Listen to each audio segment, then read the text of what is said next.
Hi dear friends, എല്ലാവർക്കും മച്ചൂസ് വ്ളോഗിലേക്ക് സ്വാഗതം.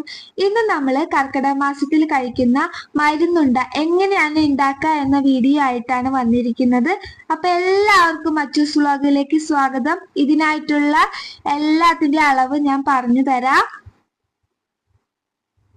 ഇവിടെ ഞാൻ എല്ലാ ഐറ്റംസും നിരത്തി വെച്ചിട്ടുണ്ട്. ഇനി ഓരോന്നായിട്ട് പറയാം. ജീരകം 50 ഗ്രാം ആണ് നമ്മളിവിടെ എടുത്തിട്ടുള്ളത്. അടുത്തതായിട്ട് ചതകൂപ്പ 50 ഗ്രാം ആണ് വേണ്ടത്. അരിമോദകവും 50 ഗ്രാം ആണ് എടുത്തിട്ടുള്ളത്. അടുത്തതായിട്ട് എള്ളാണ്. 100 ഗ്രാം ആണ് എള്ളെടുത്തത്.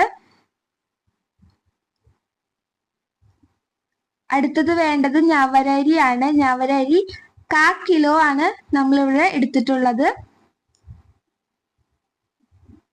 ഇതാണ് കരിഞ്ജീരകം 50 ഗ്രാം ആണ്.